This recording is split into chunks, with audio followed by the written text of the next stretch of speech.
नहीं मेरे राजा, मेरे बच्चे, चुप हो जा, चुप हो जा युवराज।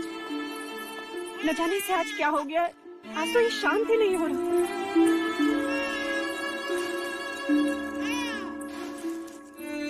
नहीं राजा, लगता है कुमार को किसी की अशुभ दृष्टि लग गई है। लौशिका, युवराज की नजर उतारो शीघ्र।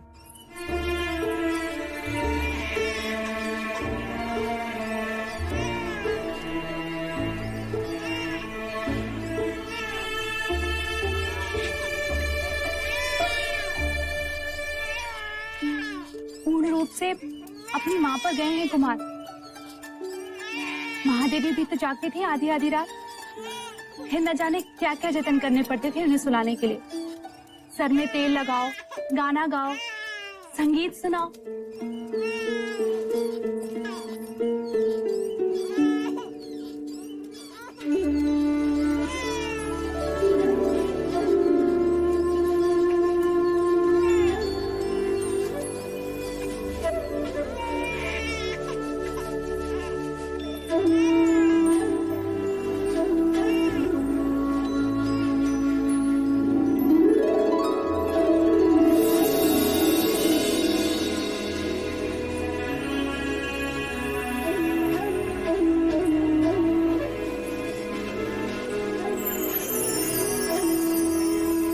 देख तो प्रजापति, तेरी बांसुरी सुनकर कैसे शांत हो गया।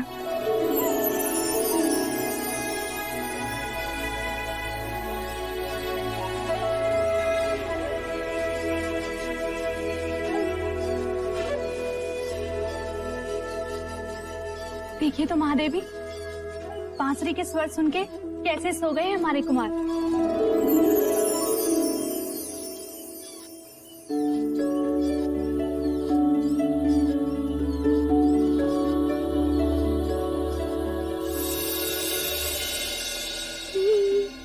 ये क्या कर रही हो मंगला? आर्या, तुम्हारी आंखों को क्या हुआ? क्या हुआ? कुछ भी तो नहीं। अगर कुछ हुआ नहीं तो फिर देखकर भी पूछ क्यों रहे हो? क्या कर रही हो मंगला? मैं ये पूछ रहा हूँ कि तुम ये दिए क्यों जला रही हो? हाँ, अब ये सही प्रश्न। दिए कब जलाते हैं? जब कोई पर्व होता है। आज पर्व ही तो है। किंतु आज कौन सा पर्व है? अरे, महामुनि असित ने हमारे देवदत्त के लिए भविष्यवाणी जो की है। भविष्यवाणी? किंतु वो भविष्यवाणी तो सिद्धार्थ के लिए थी। हाँ, उसी के लिए की थी। शब्द सिद्धार्थ के लिए थे, पर मर्म देवदत्त के लिए था। वो कैसे? आंखें बड़ी करो आर्य, आंखें बड़ी करो। अरे, सिद्धार्थ बड़ा होकर सन्यासी बनेगा तो राजगद्दी पर देवदत्त ही तो बैठेगा ना।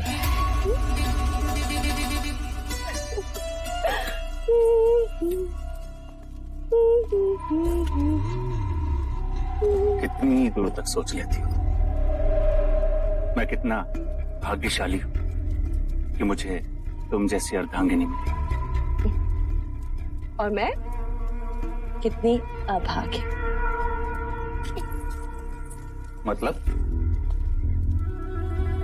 मतलब मूछें होती तो महाराज बनते। मांग है इसलिए मंगला।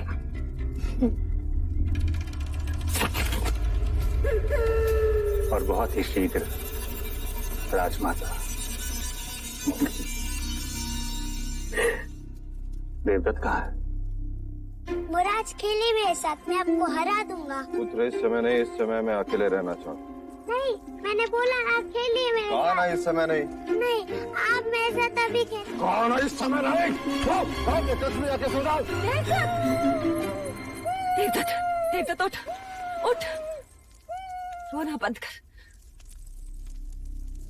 और याद रख, महाराज को अब तेरी कोई आवश्यकता नहीं। इनका अपना पुत्र जो आ गया। मंगला, क्या अनर्थ कह रही हो? सही तो कहा महाराज। दाहिना हाथ हमेशा मुंह की ओर ही जाता है। जब कुमार नहीं थे तब यही देवदत्त था जिसने आपके अकेलेपन को अपने बचपन से भर दिया। क्षमा कीजिएगा महाराज, मेरे देवदत्त ने आपके एकांत को भंग कर दिया। चल देवदत्त।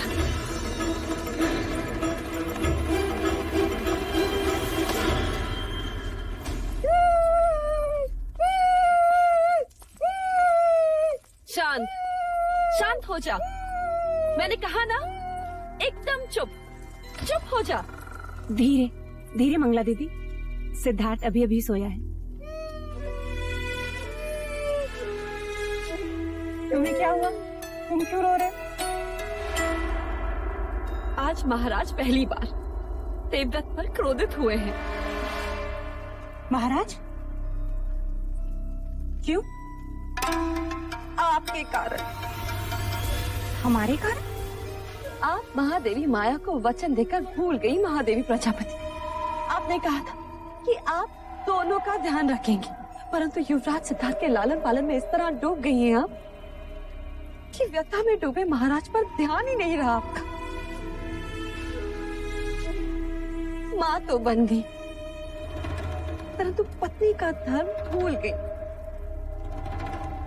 इस समय जब महाराज को आपके शयन कक्ष में होना चाहिए, वो व्यथित राज्यसभा में बैठे हैं।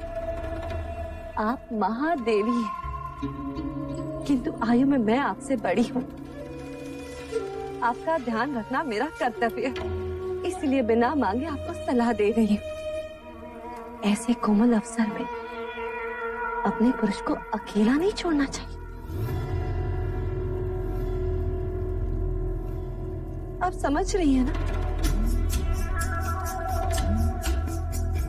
चल देवदत्त।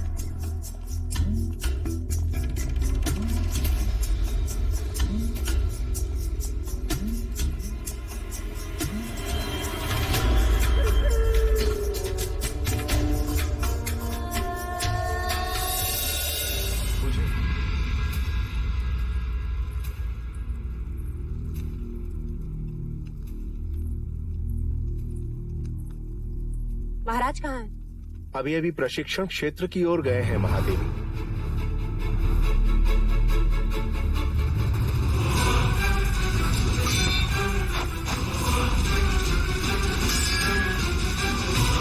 मेरा पुत्र सन्यासी बन जीवन के हर युद्ध में ये विजयी हो, तो वो युद्ध भावनाओं का होगा।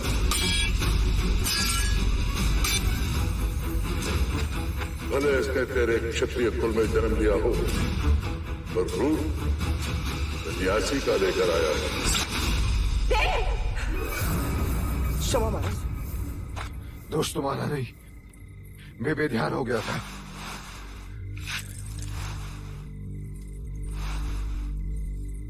ये क्या देव? ये कोई समय है प्रशिक्षण का? नींद नहीं आ रही थी, व्यथित था, अपने क्रोध पर काबू नहीं कर पा रहे थे, इसलिए। ऐसी कौन सी व्यथा है देव जिसने आपको इतना चिंतित कर दिया?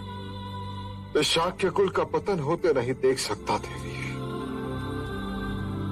मैं क्षत्रियों का अपना धर्म छोड़ते नहीं देख सकता। जिन हाथों में मैं तलवार देखना चाहता हूं, उन हाथों में मैं कमंडलू कैसे देखूं?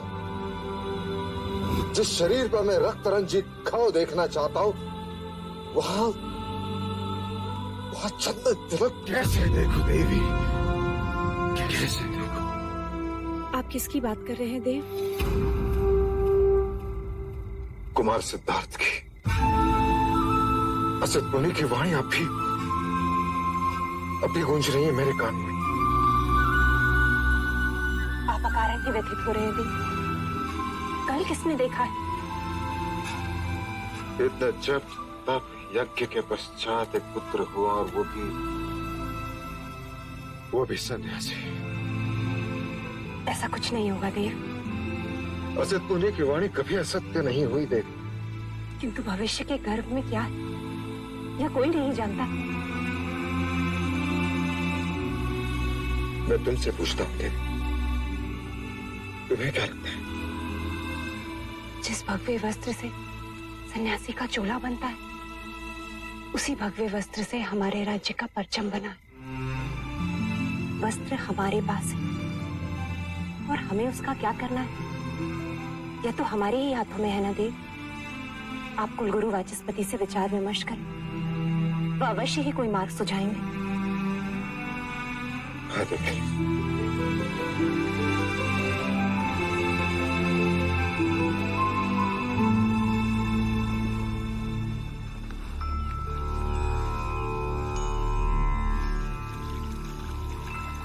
मूलाथो ब्रह्म रूपाया मध्याथो विष्णु रूपेणे अगर्थ शिव रूपाया वृक्ष राजाय थे नमः।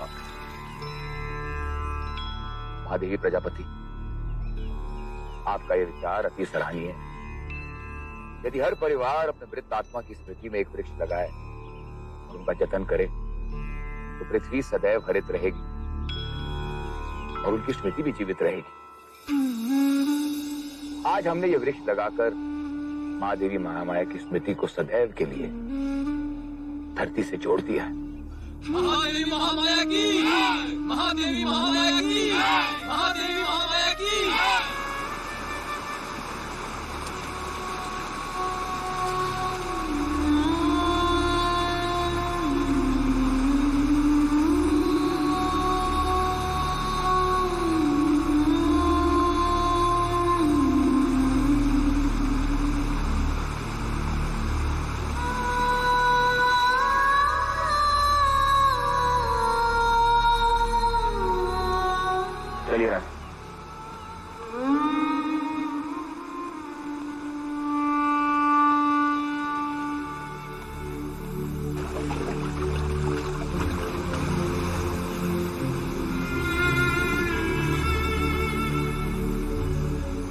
गुरुवर्य, मुझे आपके मार्गदर्शन की आवश्यकता है।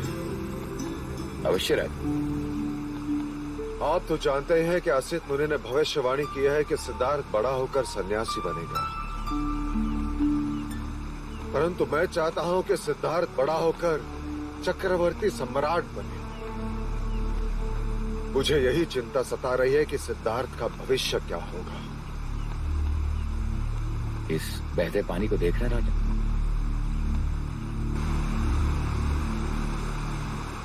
यदि आप इसके प्रवाह को मोड़ना चाहेंगे तो क्या करेंगे राजा? गुरुवर्य, एक गहरी नहर बनानी होगी ताकि पानी उस नहर से बहे। परंतु इसका प्रवाह तो सीधा है। यदि ना मुड़ा तो पानी को रोकना होगा गुरुवर्य। उसके आगे बांध बांधना होगा ताकि पानी का प्रवाह मुड़ जाए।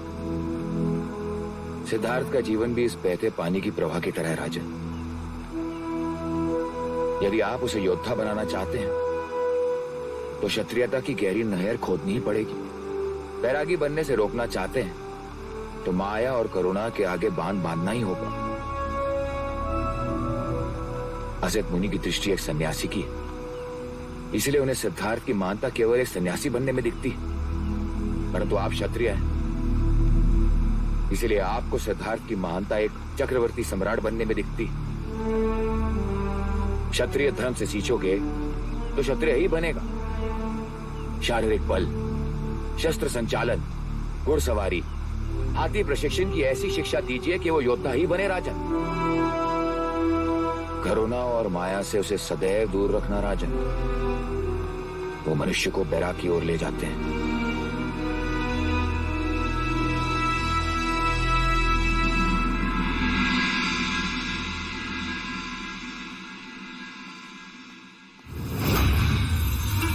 महाराज, वो भी अकेले? सही अवसर। मंगला, तू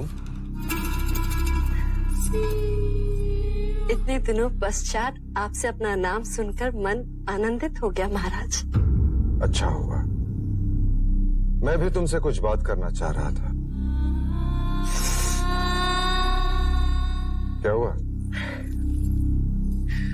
परख रही थी कहीं मैं सपने तो नहीं देखा जो महाराज आज मुझसे बात करना चाहते। आज का दिवस तो मेरे लिए एक उत्सव ही है। कहिए ना महाराज। अब हम सबको मिलकर युवराज का ध्यान रखना है। आप कहें तो मैं आपका भी ध्यान रख सकती हूँ महाराज। कुछ मर्यादाओं का उल्लंघन अच्छा नहीं होता और कुछ इच्छाओं का दमन संभव नहीं होता महाराज। तुम फिर से वही बात कर रही हो? क्योंकि मैं वो बात आज तक नहीं भुला सकी। देवी प्रजापति में ऐसा क्या था जो दूसरे विवाह के लिए आपने उसे चुना और मुझे आपके दूसरे भाई से ब्याह करना पड़ा, जबकि मेरी असली चाह तो आप ही थे महाराज। ये सारी बातें अतीत की है मंगला। फिर ये बात आज भी मेरे आगे प्रश्न बनकर खड़ी है महाराज। आज उस प्रश्न का उत्तर भी सुन लो। दूसरे ब्याह की बात महादेवी महामाया की इच्छा थी और प्रजापति उसकी बहन। उसमें मेरे रुचि या अरुचि का कोई प्रश्न नहीं और ये बात अब व्यर्थ है, समय का नाश है। सच्चाई के साथ चलेंगे तो सब आनंदित रहेंगे, अन्यथा इतिहास दर्शाता है कि परिवार का कलह महाभारत तक पहुंचा है।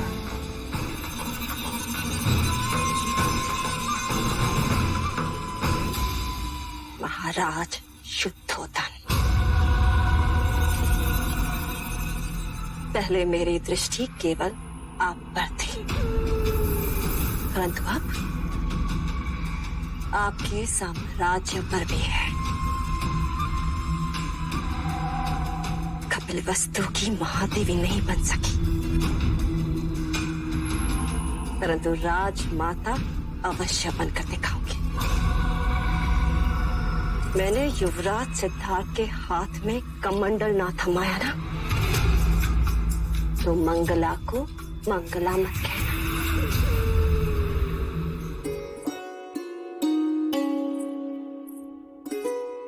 अब देखें कैसा लग रहा है। महादेवी प्रजापति, क्या हम भीतर आ सकते हैं? आपको भीतर आने के लिए आज्ञा की आवश्यकता कब से पड़ गई? आइए छोटे राजा।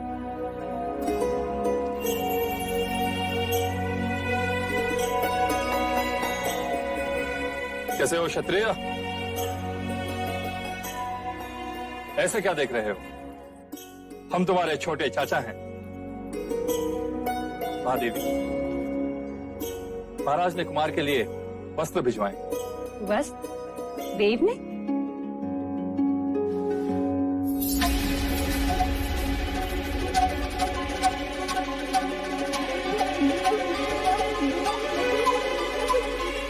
लोहे की चादर?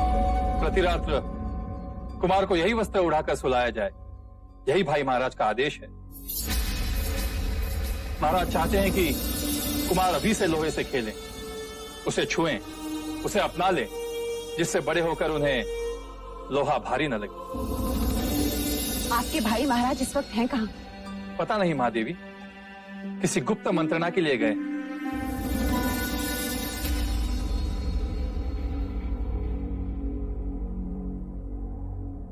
असित मुनि की भविष्यवाणी आप सब ने सुनी।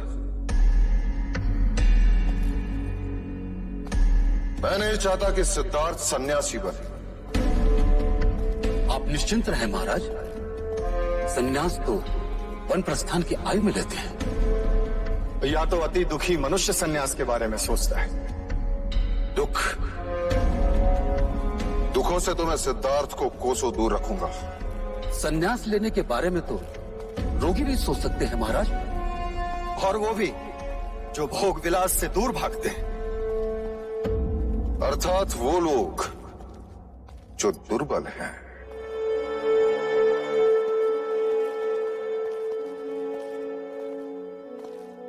इसका तात्पर्य यह है कि हमें दुखी और दुर्बलता से, गरीब, रोगी और वृद्धों से सिद्धार्थ को दूर रखना होगा।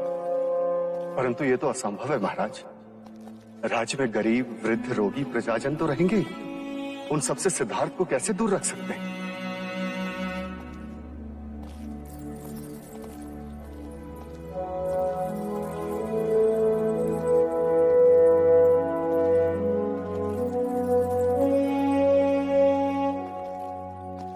एक उपाय है महाराज। कैसा उपाय सेनापति? क्यों ना हम राज्य के सभी दुखों को बाहर कर दें।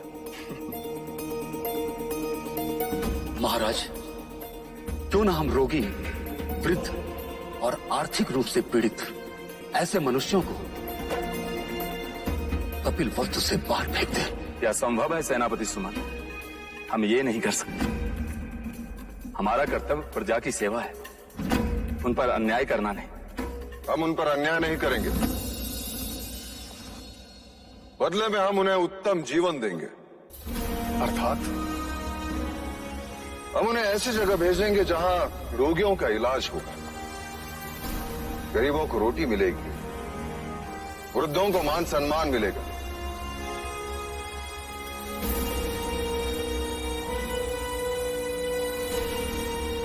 क्या आपको मेरा प्रस्ताव अच्छा नहीं लगा? लोक कल्याण के साथ साथ हमारा हेतु भी पूर्ण हो जाए।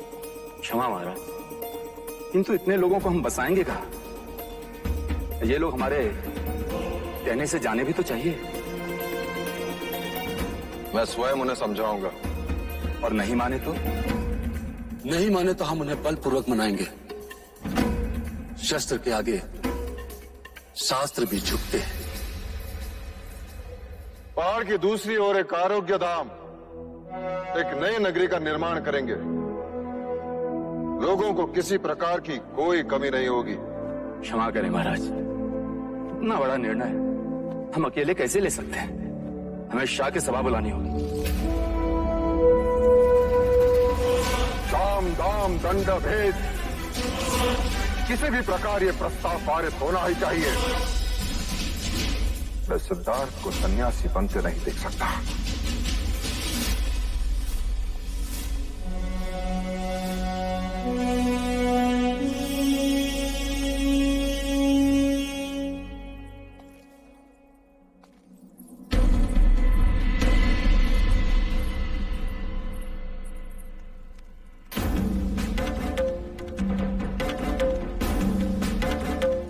हमारी सभा संबोधन के बाद प्रस्ताव सर्वानुमति से पारित होना चाहिए। आप निश्चिंत रहे महाराज, सभी को समझा दिया गया। कोई सिक्कों की बोली समझा तो कोई तलवार की भाषा, कोई विरोध शेष नहीं है। अब यहाँ वही होगा महाराज जो आप कहेंगे।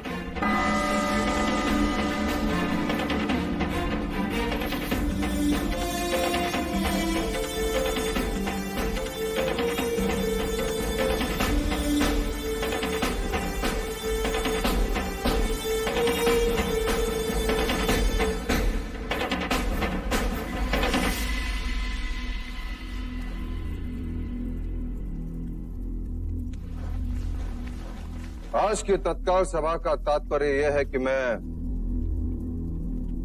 कौशल राज और मगध पर आक्रमण करना चाहता हूं।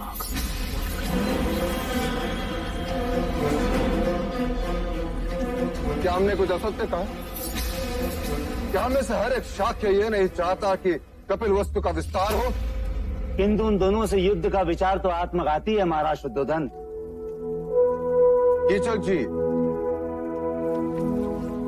मैं 20 वर्ष पश्चात की बात कर रहा हूं। यदि कल फल खाना हो तो उसका बीज हमें आज ही बोना होगा।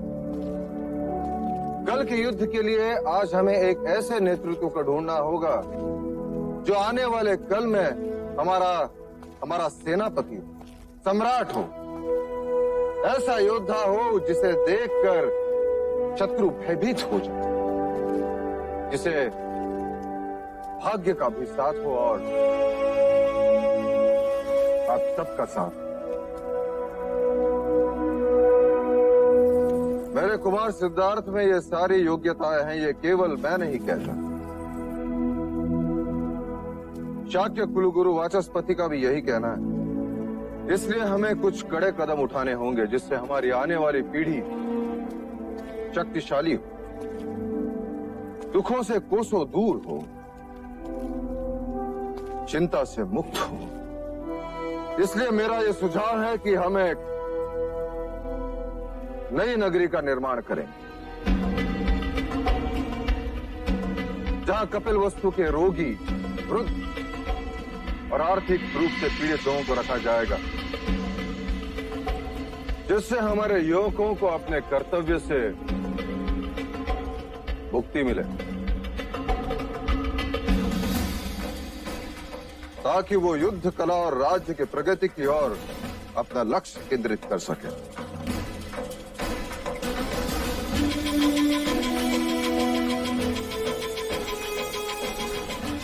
यदि मेरे प्रस्ताव पर किसी का विरोध हो तो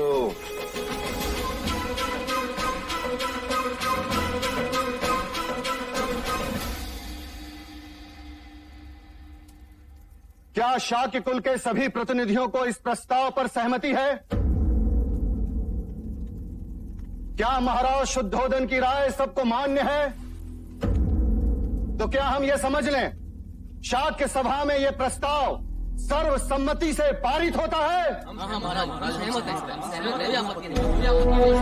महाराज शुद्धोदन की, महाराज शुद्धोदन की, महाराज शुद्धोदन की।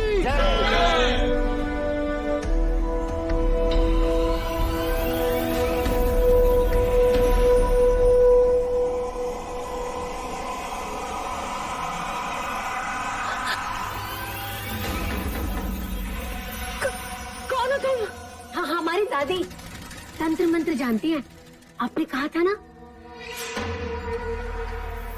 लीजिए, इस बादाम को आप अपने पास रखिएगा, देखिएगा आज आपको कोई न कोई शुभ संदेश मिलेगा। हाँ ठीक है ठीक है, जाओ यहाँ से। शुभ संदेश मिलते ही इसे पानी में बहा दीजिएगा। हाँ ठीक है, जाओ। आओ दादी।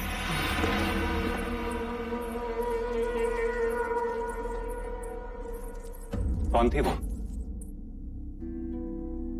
डायन। क्या? क्यों डर गए? कामुका की दादी, तंत्र मंत्र में इनका जोड़ ही नहीं। आप बताएं, शाक्य सभा में क्या हुआ? नई नगरी का प्रस्ताव पारित हो। नई नगरी? सुनिए सुनिए सुनिए, कपिल वस्तु के सभी प्रजाजनों के हित में महाराज शुद्धोधन ने एक ऐसा निर्णय लिया है जो कभी किसी राजा ने अपनी प्रजा के हित में नहीं लिया। सुनिए सुनिए सुनिए। बात तो भाई महाराज के स्वार्थ की है, किंतु दिखावा परमार्थ का। और ये प्रजा है कि उनको और कुमार सिद्धार्थ को आशीर्वाद दे रही है। नई नगरी? सचमुच? ऐसा परमार्थी राजा न हमने कभी देखा न सुना। कुमार सिद्धार्थ जुक जुक जिए। ये तो अनर्थ है, प्रजा की आंखों में धूल झोंकने की बात है आर्य। हमें कुछ ऐसा करना होगा जिससे महाराज का मुखौटा उतर जाए, प्रजा को सच्चाई का पता चले, महाराज शुद्धोधन अपमानित हो और कुमार सिद्धार्थ को भी प्रजा अभिशाप माने। किंतु ये कार्य करेगा कौन?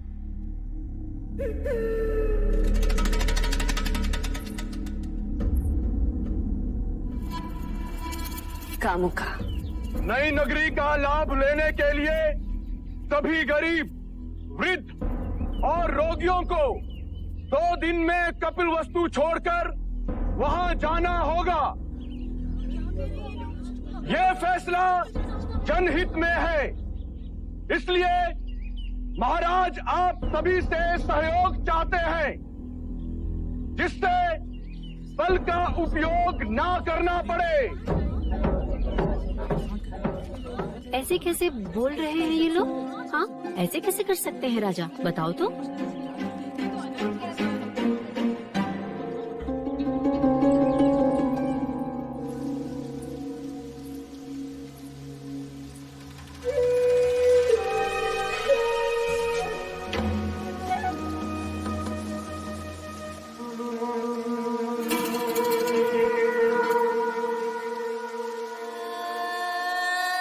इस भलाई के पीछे कितना स्वार्थ छिपा है, ये तो अंदर की बात है। एक बार यहाँ से निकले ना, तो मानो पहुंच गए शमशान घाट। अरे उसके बाद तो वापस आने का नाम भी नहीं ले पाओगे तुम लोग। ये सब किसके कारण? कुमार सिद्धार्थ के कारण।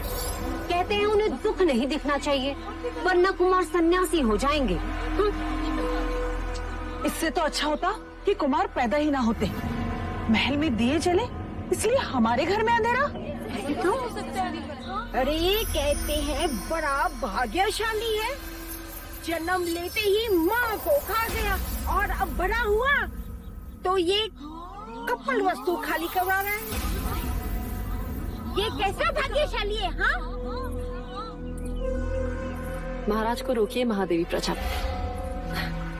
पुत्र प्रेम में पिता अंधा हो सकता है, ये तो सुना था, पर इतना क्रूर, इतना कठोर भी हो सकता है, ये पहली बात है। क्या हुआ मंगला दीदी? महाराज कपिल वस्तु से सारे दुखी, निर्धन, वृद्ध, रोगियों को राज निकाला दे रहे हैं। क्यों? युवराज सिद्धार्थ के लिए, जिससे वो दुख ना देखे, उनमें करुणा ना उपजे और वो कभी सन्यासी ना बने। महादेवी माया होती ना तो ऐसा कभी नहीं होने देती। महाराज को रोकिए, कहीं प्रजाजनों में असंतोष फैल गया ना तो अनर्थ हो जाएगा।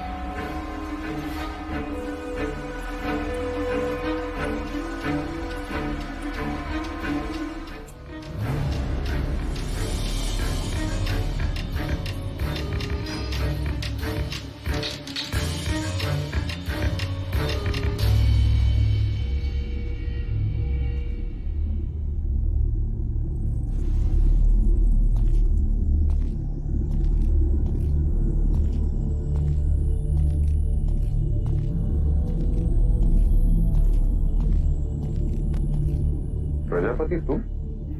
बहुत ठेस पहुंची है देव। यदि महादेवी माया जीवित होती तो क्या आप उनसे भी यह बात छुपाते? कौन सी बात? यह कैसा न्याय है देव कि मुनिवर असित ने भविष्यवाणी की और आपने पूरे कपिल वस्तु को बेघर कर दिया। अच्छे भविष्य के लिए वर्तमान को दंड भुगतना ही पड़ता है देवी। किसका भविष्य? कुमार सिद्धार्थ का। तो उसके लिए प्रजा क्यों दंड भुगते?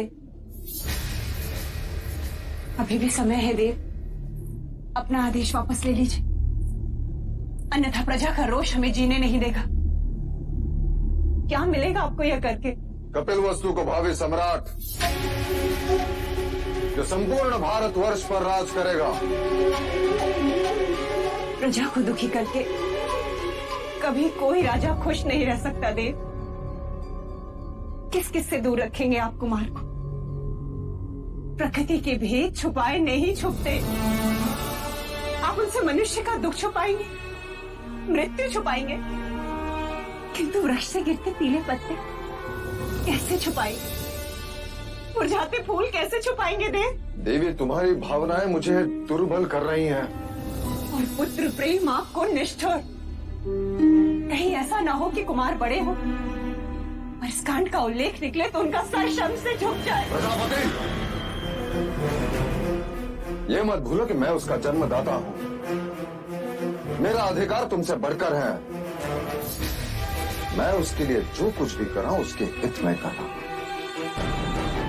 ना वो दुख देखेगा ना मृत्यु, जिससे वैराग्य उत्पन्न होता है।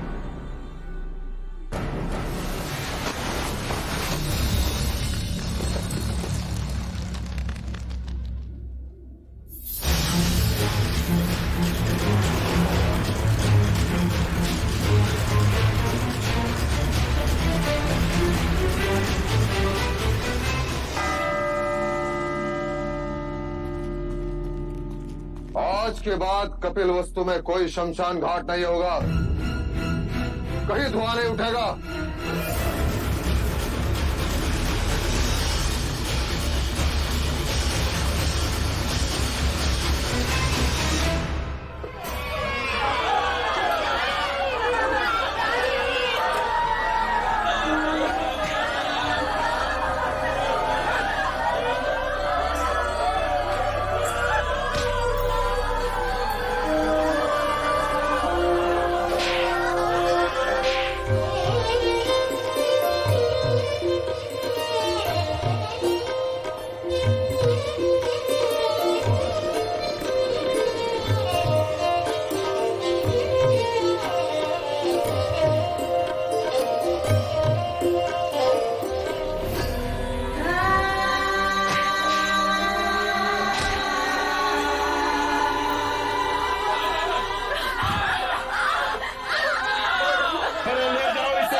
कभी लेके जाओगे इसे तुम? ये मत भूलो कि मैं उसका जन्मदाता हूं। मेरा अधिकार तुमसे बढ़कर है।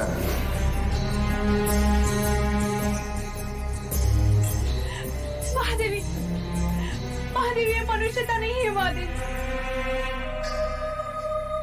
जब करुणा ही नहीं होगी तो मनुष्यता कहां से होगी?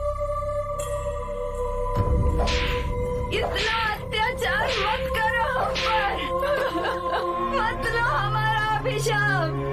हम पर जो बीती है ना, वो एक दिन तुम पर भी बीतेगी।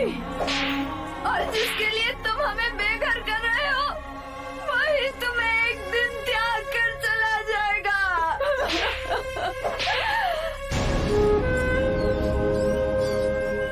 मैं तुझसे पूछ रही हूँ, और कितनी देर लगाएगा तू?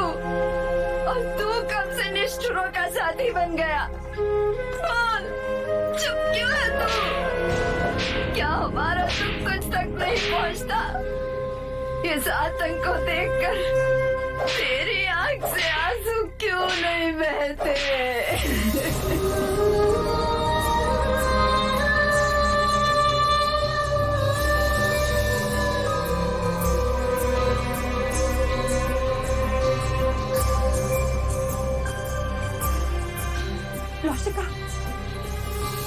लौशिका देख, सिद्धार्थ के आंसू तो रुकने का नाम ही नहीं ले। भाई महाराज, अब इस नगरी में कोई वृद्ध नहीं, कोई रोगी नहीं, कोई दुखी नहीं है देव।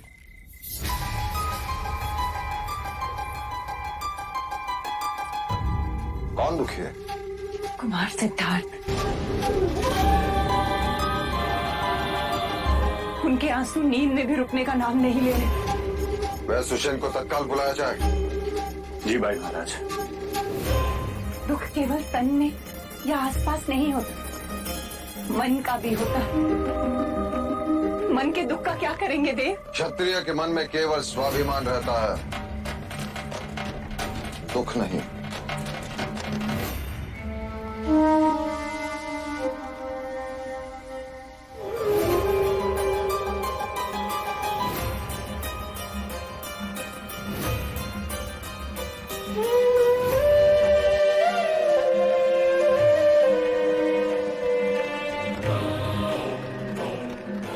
कुमार ने अवश्य कोई डरावना सपना देखा होगा, इसी कारण नींद में आंसू बहे होंगे। और बुखार का कारण भी यही होगा। मैं औषध भिजवा देता हूँ। भिजवाइए नहीं, अंगारी। आज के पश्चात आप परिवार समेत यही राजमहल में रहेंगे। आपका केवल एक ही कर्तव्य होगा कि राजमहल में कोई भी रोगी ना हो, मानसिक रूप से, शारीरिक रूप से। युवराज को कुछ नहीं होना चाहिए। डर में बीत गए दिन कितने, सन्नाटे में रातें। साम दाम दंड भेद के डंडे करते रहे बस बातें। आंखों में आंसू है भरे, होठों पे लिए मुस्कान। समय बीतता चला गया पर कर गया जग वीरान, कर गया जग वीरान।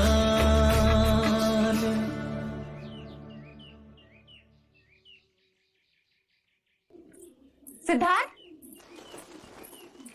सिद्धार्थ, सिद्धार्थ, देवदत्त, सिद्धार्थ कहाँ है? वन मनुष्य तो वन नहीं रहता है।